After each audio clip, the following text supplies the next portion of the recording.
নৌপরিবহন অধিদপ্তর কর্মকর্তার হয়রানির প্রতিবাদে দ্বিতীয় দিনের মতো চলছে সুন্দরবনে পর্যটক পরিবহনের কর্মবিরতি। বিস্তারিত জানাতে পর্যটক পরিবহন ঘাট পিকনিক কর্নারে আছেন রিপোর্টার মাহমুদ হাসান, যুক্ত হচ্ছে তার সঙ্গে।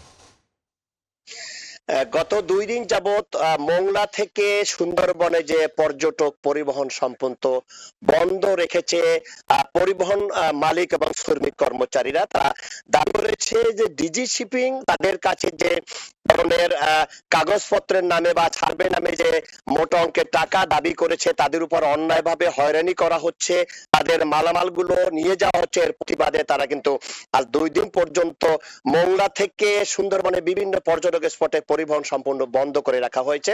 তারা এখানে সমবেত হয়েছে। এখান থেকে গত 2 দিন যাবত কয়েক হাজার পর্যটক কিন্তু এখান থেকে ফেরত গেছে এবং পর্যটক স্পটে যারা রয়েছে অর্থাৎ বন বিভাগ আমাদেরকে যেমনটি জানিয়েছে যে বন বিভাগে একটি পর্যটক গত 2 দিন যাবত তারা কিন্তু ওখানে যেতে পারেনি এবং দেশের বিভিন্ন অঞ্চল থেকে যারা সুন্দরবনে ভ্রমণ করতে আসছিল তারা কিন্তু এখান থেকে ফেরত গেছে। কিন্তু মাঝিমাল্লা যারা এখানে পর্যটক পরিবহনের সাথে যারা জড়িত রয়েছে তারা আমাদের কাছে যেমনটি জানিয়েছে যে ডিজি শিপিং অর্থাৎ নৌ পরিবহন অধিদপ্তরের কর্মকর্তা যারা রয়েছে তারা তাদের উপরে অন্যায়ভাবে কর আরোপ করেছে। তারা লাইসেন্সের নামে তারা হয়রানি করছে এবং গত 2 দিন পূর্বে তাদের উপরে যে হঠাৎ করে অভিযান চালানো হয়েছে, এই অভিযানে তাদের মূল্যবান মালামালগুলো নষ্ট করে দেওয়া হয়েছে এবং কিছু কিছু মালামাল তারা এখান থেকে জোরপূর্বক ট্রাক বোঝাই করে তারা নিয়ে গেছে।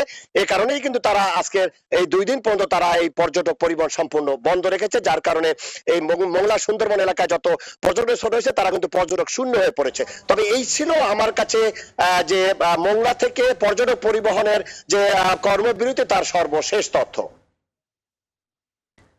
পর্যটক পরিবহনের কর্মবিরতির খবর জানছিলেন সুন্দরবন থেকে।